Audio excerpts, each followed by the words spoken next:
Yay. Yeah. So,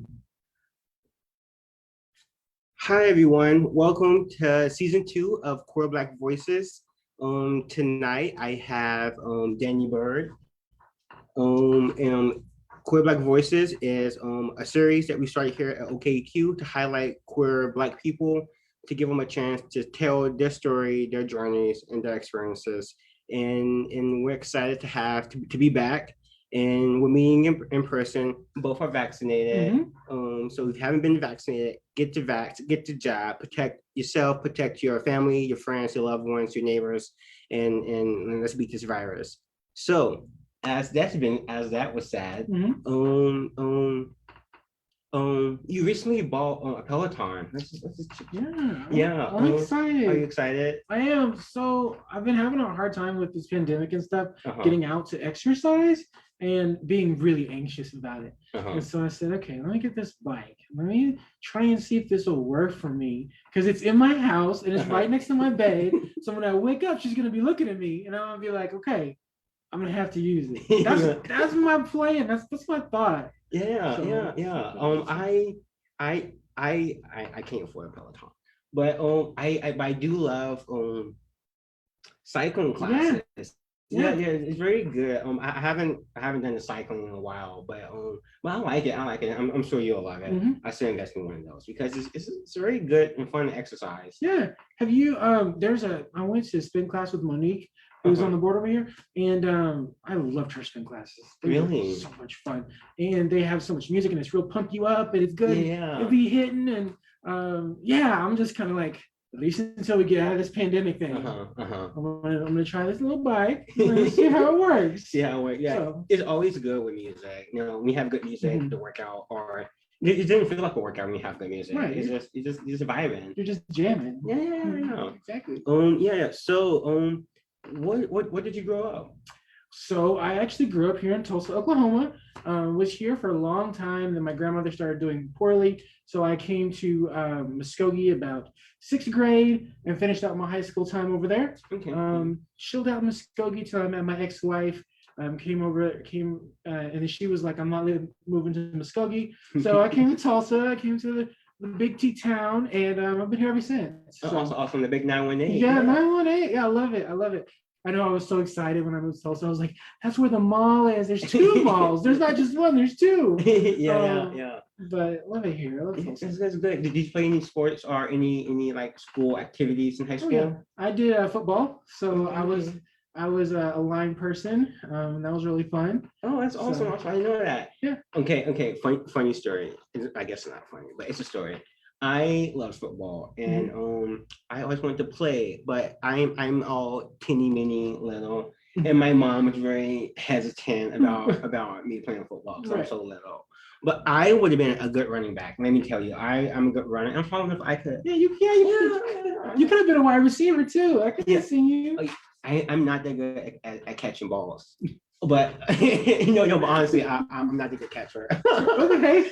But I can catch a football here now and then. Okay. But I think with practice, I could have been a good wide receiver. Yeah. Yeah. It was fun. It was fun. I liked football. I actually got kicked out of the football program because of there was a guy who was we were, you know how guys are in locker rooms and stuff like that. And he basically propositioned to touch my body. And I was like, maybe be my guest. Be my guest. And the coach was like, hey, you're not supposed to reciprocate those jokes. And so I found my football career cut very short. Oh, I'm sad to hear.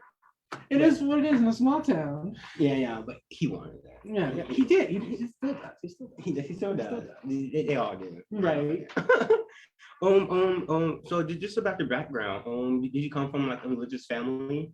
Oh yeah. So we went to church every Sunday. My grandfather was a pastor, and his dad was a pastor, and his grandfather. So we come from a long line of, very strong Black Baptist pastors. And, I thought that was going to be, my role too. I thought that was what I was going to do for the longest time. I actually got ordained. I was going to go into the ministry. Okay. Me and my ex were like, we're going to have a small little church and we're going to do missionary stuff. And we're going to do all these things. And, her dream was to be a pastor's wife and to do all that kind of thing. And shortly into our marriage, I was like, that's not going to happen for me. But yeah, I grew up religious family, grew up, and I've still been struggling with, okay, how does, God or religion fit into my identity?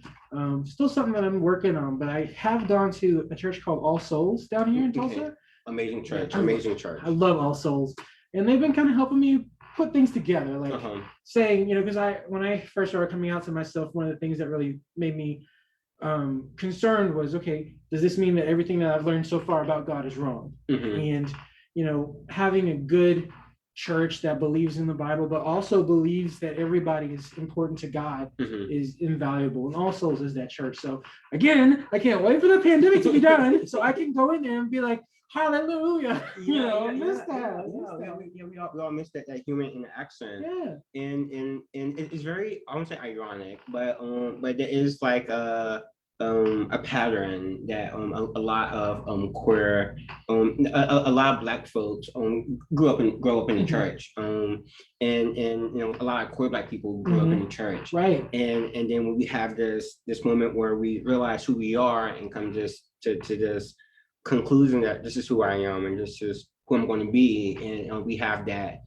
dilemma of being who we are, and then being in the church, and then having to face, well, these people in the church are like, right, who you are is strong or is taboo or is looked down upon. And I also come from a very, very religious background.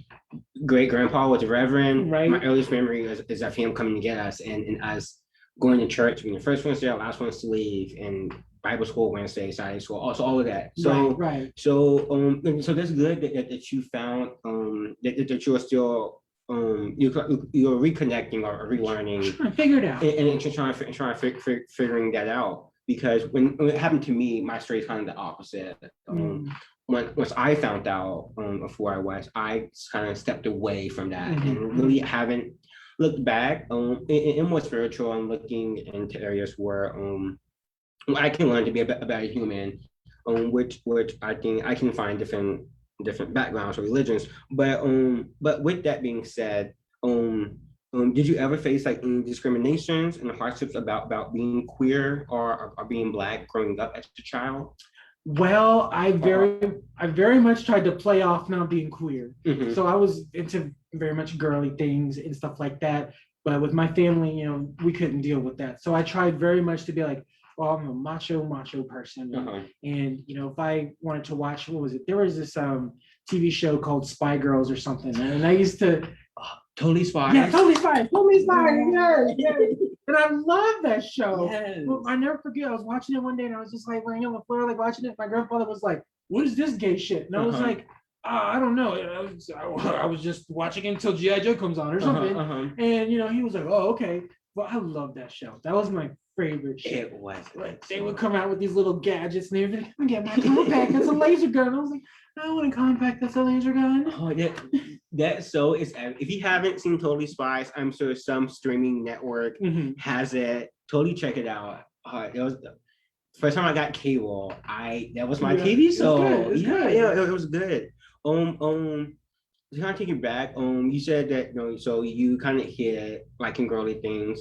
I also love urging. I love cheerleading and prom. I always wanted to be a cheerleading and prom person in high school. But besides that, was that a part of why you was into football? Or you decided to play football to kind of have that sealed up to say, oh look, I am macho. I am like a man's man. Is that why you play football, or did you enjoy the sport? Well, so a little bit A, a little bit B. I joined football because I wanted some place to belong.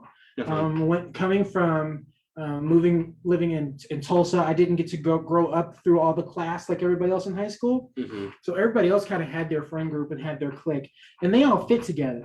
But since I didn't, I was like, okay, I gotta find some place to fit in. And I didn't want to do band, and there really wasn't any other things to get into, and so I did football. And so I felt like I belonged there until I suddenly and abruptly didn't.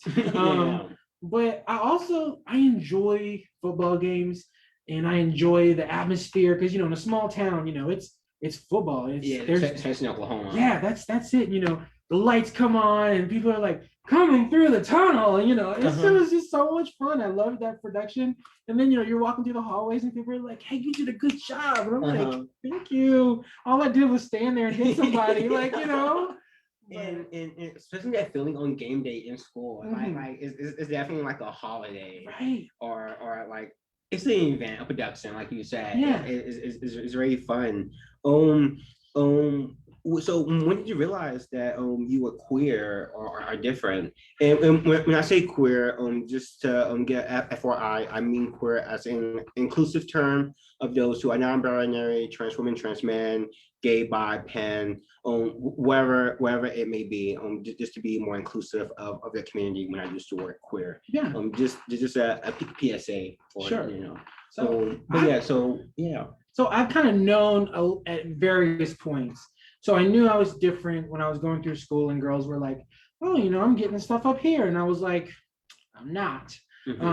I knew something was different with me. Let me tell you, one of the first times that I was like, wow, is when, and I don't know how much you watch Jerry Springer, but I remember the first time I saw a trans woman on Jerry Springer, I was like, so she was a he, and now she's a she. Huh. And I watched it just for that point, and I was like, she's so beautiful. Like, they're on TV, they're acting ratchet, they're putting a show on, but I was just stuck on, well, she's beautiful. And she was kind of in my position, but you shove that down, that's not a thing. And then I remember watching, Tyler Perry was a thing. And, I was always real interested in Tyler Perry's Medea. And I was like, man, this is a dude who's a manly man. But when he puts on this wig and stuff, he kind of gets there. Yeah, he does. And I was like, okay, is this just a thing that can be done?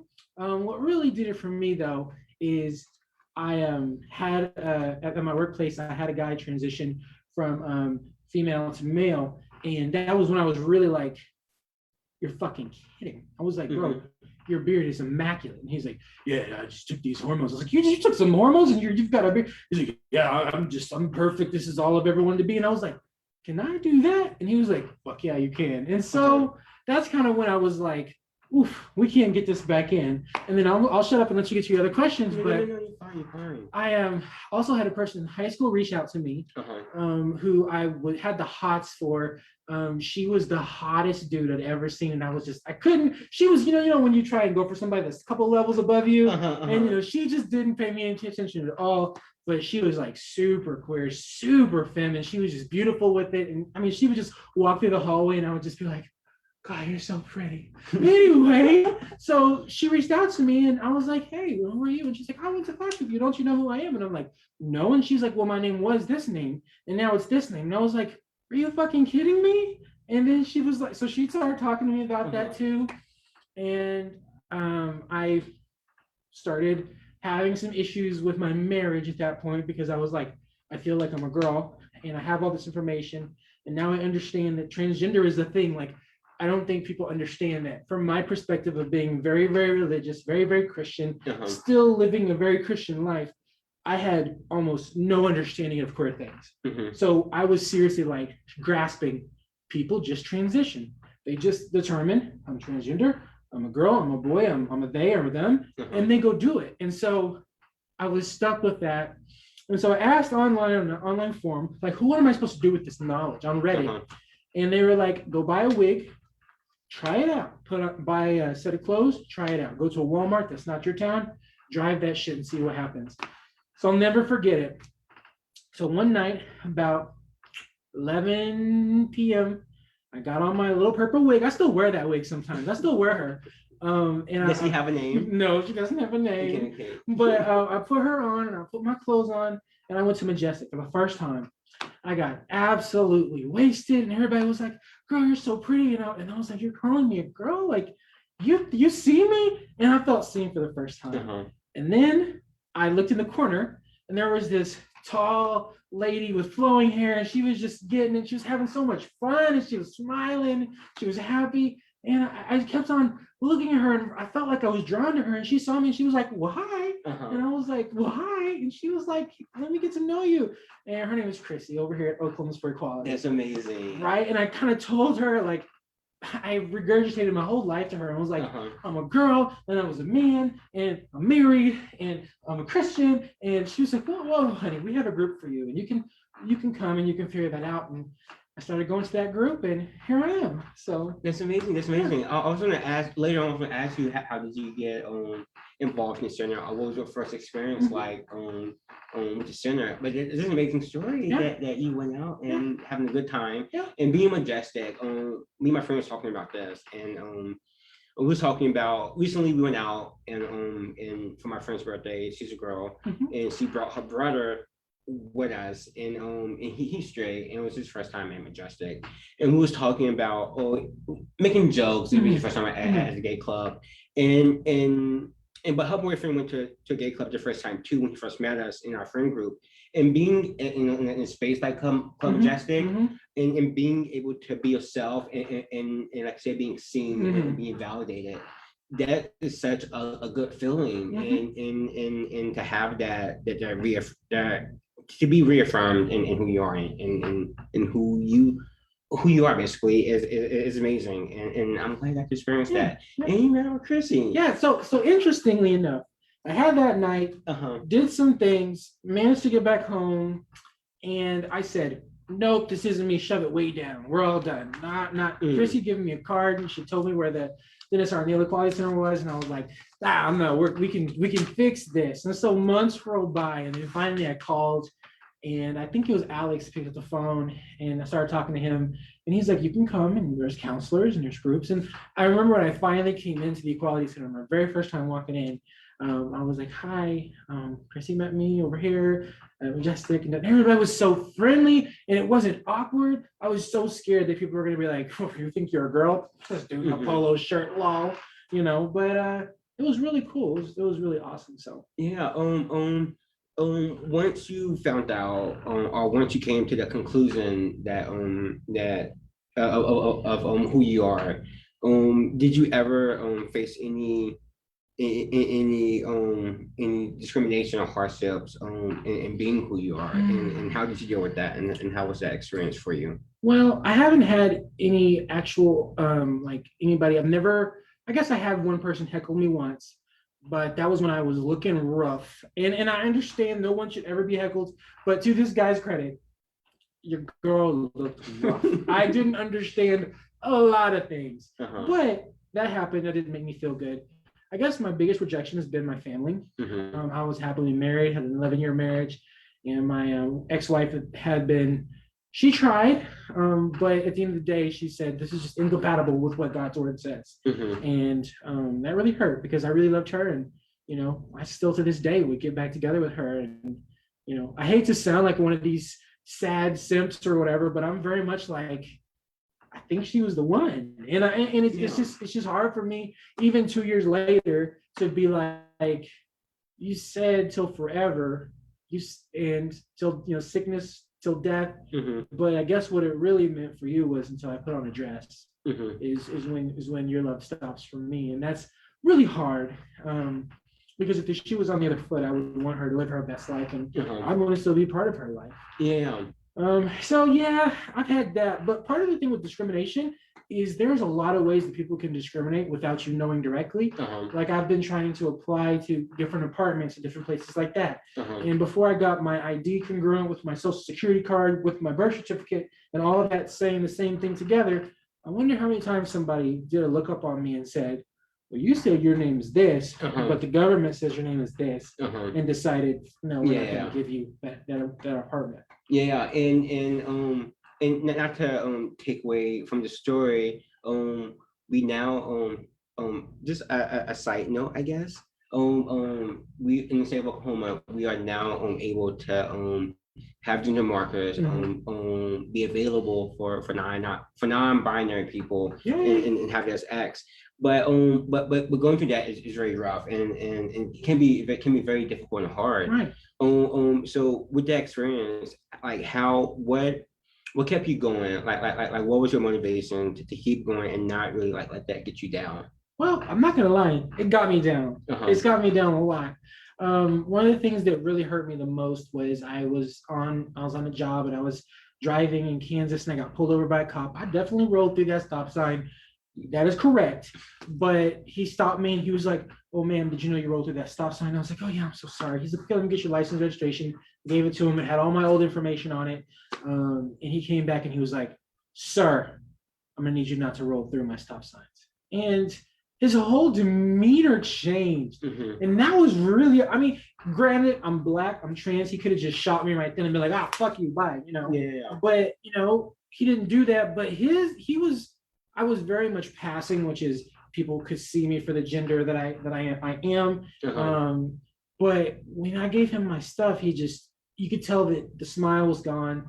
His face was down and he was very much, it's almost like, "How dare you?" You know, and that really hurt me.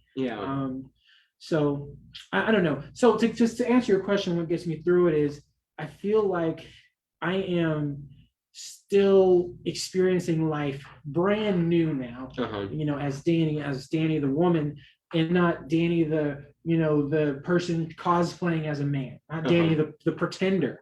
You know, I can now like what I like. Like, I'll tell you something else. I also really loved musicals, but I never watched them. I never told anybody I loved them because that was gay. That was queer. You can't like musicals, especially in a small town like Muskogee. Who the fuck likes musicals? And so now I go home and I watch musicals. And I'm like, I love Company. I'm like, I love Sweeney Todd. I love all these. Okay. What's your favorite musical? Company. I love Company. What's that about? I only know the musical Cats. And probably what? The new Cats? The one with the movie. You like it? You like it? That movie. Okay. Oh no, why I'm whispering. Hey, let's keep it down. But Company. Company. It's a musical by Stephen Sondheim, and it's basically about this guy who's got a lot of married friends around him, and he's trying to figure out, should he get married? Because all of his friends are married. And so the whole musical is basically his friends giving him counsel on, yeah, you should, or no, you shouldn't get married. And it's really cool because there's a straight company, which is a guy trying to get married. And then there's the queer company, which is a guy trying to decide if he's going to get married to a guy. And so I like to see both of those flavors of it, and I love stuff where they dance and they sing. And I wish in real life, you know, you could have a problem like earlier when we were trying to get this podcast going. You were kind of getting a little frustrated. And I feel like you would have just said, you know, you'd have broken into a song and been like, "These computers," you know, like, "Fuck these computers." Oh, sorry for the language. I think we can cuss on here. Oh, I guess it happened. It happened. I mean, we can roll it back. We can roll it back. I love that. And so, what keeps me going is I am experiencing things brand new as myself, authentically, and that's amazing. It is. And I'm glad. The kind of answer my next question is what has that process and experience like being Dani, being able to be your true self, and it seems like it's working for you, it's going for you, and everything is going away, and it will continue to do so. I hope so. It will. So last night I got really down about this stuff in general. People don't, you know, being Black is a separate instance that's difficult. Being any kind of queer is also difficult. But when you smash them together, it gets really, really hard. And things have gone really well for me. But I was up last night, and this might be too heavy, but I was just thinking, why am I still here when so many of my other transgender brothers and sisters and family aren't here? And I have a little bit of that survivor's guilt, I guess, because I'm 30 years old, and you know, there are people in their 20s and their 30s who are transgender women, transgender men, family members to us that's lives got cut short because of who they are. And so I was just thinking about it last night, and I was like, I'm just really lucky to be able to love my kids and to be in the middle of Oklahoma, in the middle of Tulsa, and live my life freely. And every day that I wake up, I try and keep that in mind, that I could be hate crimes for 5 or 6 different things. And every day that I still breathe, and every day that I can still hug my girls, even in the midst of a pandemic, I'm like, wow, you're super duper blessed for this. I love that. that's a wonderful outlook and a realist outlook on that. And you're here because you're meant to be here, and you're doing great things, and you're here to show other Black queer people, other Black trans people that happiness and being who you are truly authentically is capable, is in the reach, even in a place like Tulsa, Oklahoma. Right? In the middle of Oklahoma. In the middle of Oklahoma, in the middle of the country. Right. In the middle of all this red. Right. You are the shiny light in this Hush. Hush. You're the light. You're the light. We're the light. Okay. Oh, give me the light. We're the light. You're Beyonce, I'm Nicki. There we go. I'll Okay. do it. I'll do it. Yeah, so you're into IT. Yeah. So kind of switch it up. What led you into that field? So I got kicked out of the football team. Okay. And I got kicked out of the football team. And when I was going to school, you had to have some extracurricular thing. It was either art or it was band or it was football, or you were in AP courses or something. And so, my guidance counselor was kind of like, what are you gonna do? You lost, because I guess football, I can't remember. I think it was like 2 periods in my schedule. And they're like, you have 2 periods. What do you gotta do? You're an artist? I can't do shit with art. And I was like, no, I'm not. They're like, you wanna do band? I was like, bro, I'm not a nerd. So I'm not anybody who likes band. Band is cool. Me, percussion, drum line, Hey, cymbal. you look so, oh my gosh, I could see you doing the drum thing and flipping it. Yeah. But so I did it to fill some classes. And I really liked it. And I liked it because we were all misfits in that class. None of us were like super pretty or super popular or whatever, so on and so forth. We were all just different individual people that were united by working on computers. So the way it was set up is our teacher was supposed to be the IT administrator for the high school, and he was supposed to keep all those computers working together. He was getting a stipend for that. But he decided, man, if I make this a class, I can have these kids go do that. And so we would go and help Mrs. Janey or, Mr. Osborne or whoever with their computer. And he would just say, hey, Mr. Osborne's computer's broke, go up and fix it. And so when I got to be senior, he'd be like, hey, Byrd, go fix Mr. Osborne's computer and take 2 of these kids with you. And I love to do that. And I felt like I belonged, not because of my color or who I was or what I did, but I belonged because of what I could do. I belonged because I could tell you what was wrong with your computer and I could fix it. And the little short girls could do that, and the real tall girls could do that, and the real big chubby guys could do that. And we were all just like, you belong here because we're useful and we're smart and we can use our minds. And honestly, that's why I'm still in this industry. That's because amazing. Even today, no one really cares. I work with people at work who are real into, metal, people who are into, jazz, people who are Republicans, people who are Democrats, all around. But we all work together because we all understand you're here because you can fix something, and you're here because you can fix something. And I love it. Yeah, and together we're fixing something bigger than us. Exactly. Yeah, I love that. I love that. That's an amazing story. And that class sounds like a good class, honestly. This is a smart idea. Did you have any before you got into IT or in high school and whatnot? What did you think that you'll be doing, or like what was your dream job? Oh my gosh, so I've gone through so many iterations of this. So for a while I thought I was gonna do really, really good at football, because that's just like I that was like all of our dreams. We'd be in the locker room like, what are you gonna do when you get your full ride scholarship? He's like, oh, I'm gonna go to Notre Dame. We were all talking about that, and I was like, well, I don't know, I'd like to see the world. Maybe I'll go to college in New York, or maybe I'll do whatever. So I thought I was gonna do that for a while. And I guess I really thought about being a pilot. Here's the thing, I don't fly though.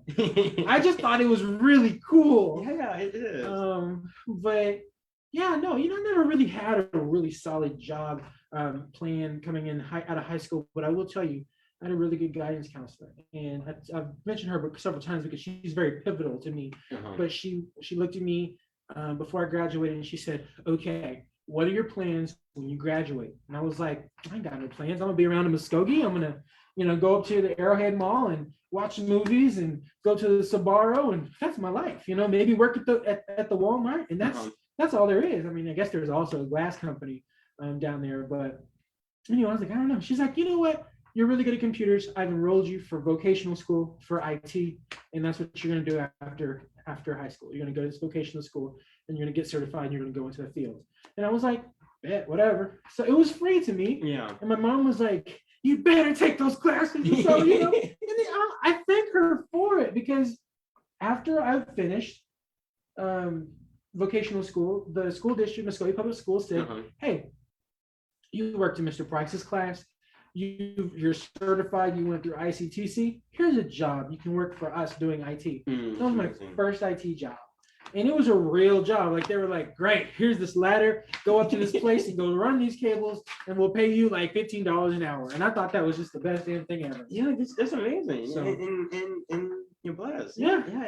That's an amazing hookup. Yeah, I know. Yeah. I was like, Yeah. So if you have any questions for Dani, don't forget to drop them in the chat, and we'll get to them. So yeah, just keep that in mind. If you have any questions for Dani, and just drop them in the comments.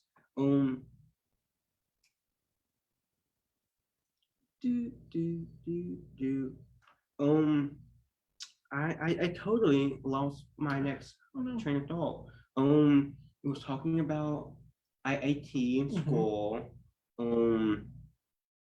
Starting a business. Yes, that was my next question. Yay! Yes. So Dani is starting a business, and I think this is amazing. So what business are you starting, and what made you want to start a business? Okay, well, I'm starting a business called 918 ATM. I still haven't made any business cards, don't have any ATMs yet, but the idea is put ATMs in places that people probably wouldn't want to put ATMs out, because there's a lot of ATM companies out there that stick to, real safe moneyed parts of town or whatever. And I want to be a person that can put ATMs in queer spaces, or put ATM, in people of color spaces, and really make sure that, I'm helping them as well as them help me, so we can make sure that we all rise up. Yeah. Because I haven't really seen anybody out there that's doing anything financially towards people of color or queer populations or anything like that. And so, and the reason why I started it is because I love my job. I've been there for 11 years.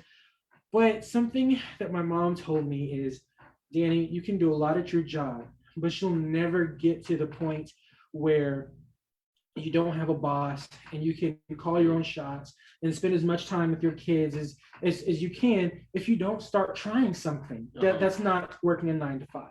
So the idea is for me to buy 2 or 3 ATMs, put them out there, and then when people swipe their cards, I collect a little fee, the business owner collects a little fee, and everybody's happy, and you get to walk away with your money. And it's kind of a little passive thing. Obviously, you got to fill the machines and fill the inks and all that other stuff, but it's the most hands-off thing I can think of.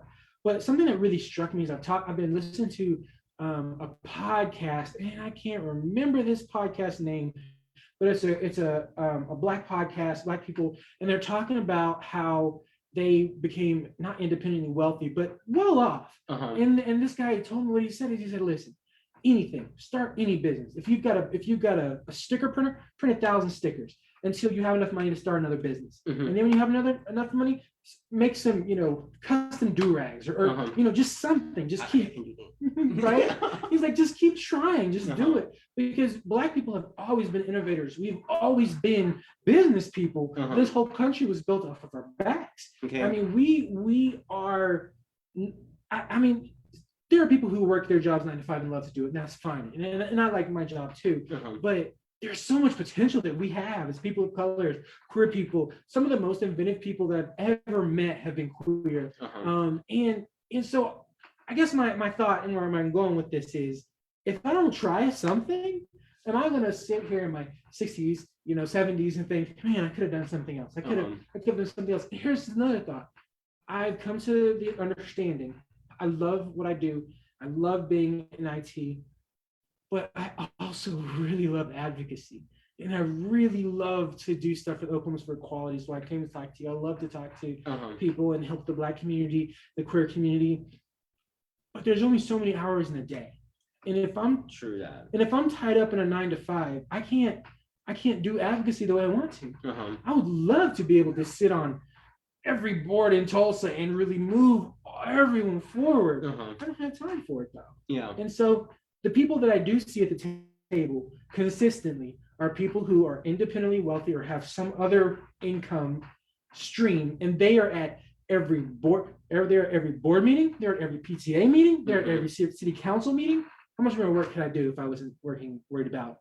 I gotta be there at 9. Yeah. I don't leave till 5. Yeah. You gotta be here so you pay these bills. Yep. You can just have the bills paid and be somewhere else doing true work to push society forward. Exactly. Yeah. And in that vein, you met Chrissy, and kind of got connected through Oakland for Equality, and now you're a board of advisors, here at the Untitled Equality Center. What was your first experience here at the center, and what led you to really get involved and be part of the machine in Oklahoma to really push queer advocacy and social programming, and just what made you get involved in that way? So my first experience was really the transgender support group. That was probably for the first 20 times I came here, that was probably the only reason why I came. And then I started to understand, wow, you guys do much more than support groups for transgender people. There's support groups for parents of transgender people. There's support groups for, younger kids. There's support groups for, older people. There's just support groups for all kinds. The whole queer spectrum is taken care of in a support group. And not only that, but there's also activities for each one of those groups. And I was really just blown away by how massive and sprawling the organization is. It really is a one-stop queer, a one-stop shop for queer living, I guess, kind of, it is. in Oklahoma. And so I never forget, Toby came up to me one day and he said, "Hey, Dani, I want you to speak at our Transgender Day of Remembrance." And I was a baby trans. I didn't know anything about Transgender Day of Remembrance. I didn't know. And then, I looked at it and I was like, oh my God, all these people have lost their lives, or so on and so forth. And I gave that speech, and that's when I caught the bug, really. I was like, I have a voice and I can help people, and I'm not going to sit down until I am very sure that I am making my voice heard and that I am helping people. So Transgender Day of Remembrance, yeah. That's I think I maybe I was here. Yeah, you said about that was probably 2 years ago. Yeah. With COVID, we talked about this the other day. With COVID, we were talking about how 2020 is just do everything off, and you have to be like, wait. The before times. Yeah, the before times. The before times. This is yeah. COVID has definitely. There was a meme. So I'm getting off topic. Sorry, guys. And girls and them days. There was a meme of the white guy. He's blinking and he's like whatever. But when he blinked, it's just like 2020 November, whatever. Yes. He blinked, it's like September 1st. Right. But someone was like, no, what's doing in the blinking part? Like we don't know when we get out of this other end. But mine is all of that rambling. Being a part of the board, what now I'm being in that position of being a part of the board, what do you see different in terms of being an activist, if I can call you that? Sure, you can. What's the difference in that now before you knew about being in that space? Sure. So Oklahomans for Equality, being a one-stop shop for queerness in Tulsa, they are the biggest target for you didn't do that right. You didn't do that right. You could have done this better. They're the biggest target and the biggest champion for queer rights. And from the outside looking in, I did wonder, like, okay, well, why aren't you guys helping these people? Or why aren't you guys helping these people? And then when you get into the organization and you start listening to board meetings, you start listening, you're like, oh my God, there's a whole huge machine back here. Like there is so much that is interconnected that, I guess I didn't even understand how big of a problem funding was. Like, I mean, I really, from a fundamental perspective, I just assumed that OKEQ got money from the friggin' sky, just fell into them, and they were like, cool, we're going to pump up these programs. But, in these board meetings, they talk about, okay, I'm not saying we're not funded, but it's a lot of wills and pulleys and the cuts. And I really understood something that I love about the board is when you serve on a board with queer people, it's just really fun. You have a great opportunity for a lot of interesting interactions, and I'm just like, okay. Queer people are the best people. If we're being honest, we're the best. And with that being said, we're kind of wrapping up now, kind of towards the end of the conversation. What advice would you give to younger queer Black kids? Okay, I would say come and get connected. Come and find some friends, find some people to walk through this with, because it's too much to walk through it by yourself. It really is a lot. And I would also say that if you have the means and you have the desire, pull up a chair and stand on it and speak your truth. Because something that I also find in queer Black communities is there's a lot of us, but throughout our life circumstances and throughout our, the things that happen to us, a lot of us are in the position where, they would like to do advocacy work, but I mean, I hate to be like this, but a lot of us are just worried about where the hell am I going to get my next meal from? Like, I would love to go out to this Veterans Park and, get on a stage and say something or do this or other thing, but I'm dealing with my basic needs. Whenever you can, or when you get to a point, that work is super important. And that's another reason why I'm sitting in this chair. Being transgender, everybody transitions differently. Some people transition and they say, once I do A, B, C, D, E, I'm done and I'm gonna disappear. I'm gonna change my name. Nobody's ever gonna know I'm transgender and I'm gone. And I guess I made a decision early on, because I was at a point where I could have done that. And I said, no, if I leave, who's going to be a Black queer trans voice that's going to stand up and talk about this? If not me, then who? So my advice would be, don't walk this alone. Find your community. And as soon as you possibly can, go and tell other people how to get help and how to get to where you are. There's so many people struggling. And if you have a voice, we need to use it. Definitely. And another question to that. What would you say to your younger self that you know now? My younger self would have probably hit me in the face. So I was, and this is also going to be really weird, but I was very, very conservative as a younger person. Like I donated to the RNC, conservative. And I would have probably been like, you slur, like, how dare you? This isn't what we've become. Are you serious? But if I would have had a chance to talk to myself in a way that I wouldn't have hit myself, I would have probably said, hey, there's a lot of things you're not going to understand. It's going to happen in your life. But when you get there and when you get to the other side of it, it's all going to make sense. It's the journey that is confusing. Like, I'll just tell you, when I was unraveling my transness, I was like, okay, but my ex-wife said something to me. She's like, are you sure you're a girl? This is the man who wears camo everything. This is the man who has, an AR-15, who goes to the shooting range, every evening, and, drives a real big truck and so on and so forth. Are you really sure? And so I had to really think to myself, okay, you do drive a really big truck. Why do you drive a big truck? Because I want people to think I'm a man. Oh, you do wear camo pants everywhere. Why do you wear camo pants everywhere? Because that's what men do. And I was able to, every one of those, go down and say, you're pretending. What do you really want to drive? I want to drive a little small car, so on and so forth. And so I guess my point in this rambling is, when you're going through it, you may not understand it, but once you get to the other side of it, it'll all make sense. It all makes sense. It'll all click, and you're like, oh, that's right. That's what I was experiencing. That's what I was thinking. Yeah. I totally get that. I just want to say, we recently, when went to Quebec Toaster Brunch. Yeah, I love that. And afterwards, we played this really amazing game, and I got to know more of the story, and I'm gonna start crying. Aw. But it was really impactful, and you've been through a lot, and to see that and to know that you're still here, that you're still here because of all of that, or despite all of that, is is really inspiring. It made me cry too. And I'm glad that I know you, and I'm glad that you're here, and I'm glad that we're becoming friends, best of friends. Yeah. And yeah, and I love you. I love you too. Stop. I'm sorry. I get emotional.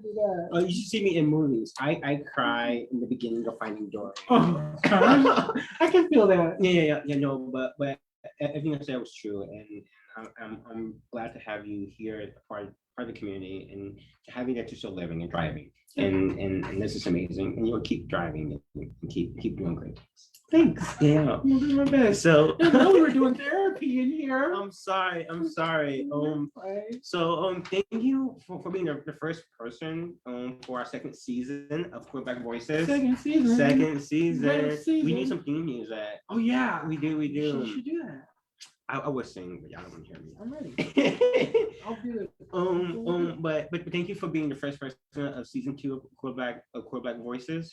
And thank you for spending your Friday night. And I know it's Labor Day weekend, and there's other things that you could be doing, that a lot of us could be doing. So thank you for tuning in. And if you'd like to share your story of your queer Black experience in Oklahoma, or just your queer Black experience, hit me up at ko.morris@okeq.org. That is KAO.MORRIS@OKEQ.org. And we can get in touch and get you scheduled to tell your story, your journey. And all are welcome to tell their stories and their journeys, because we are not a monolith, and we all have our own shared experiences that can help someone else. So please get in touch, like us on Facebook, follow us on YouTube, follow us on Twitter at OKEQ. Oakland for Equality.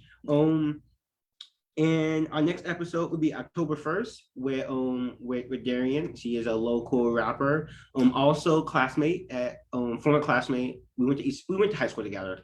And they will be here to tell their story, and we're excited about that. And I hope you all have a wonderful Friday night and a wonderful Labor Day weekend. So thank you for joining us, and thank you for joining us. Yay! Yes. Thanks. So have a good one.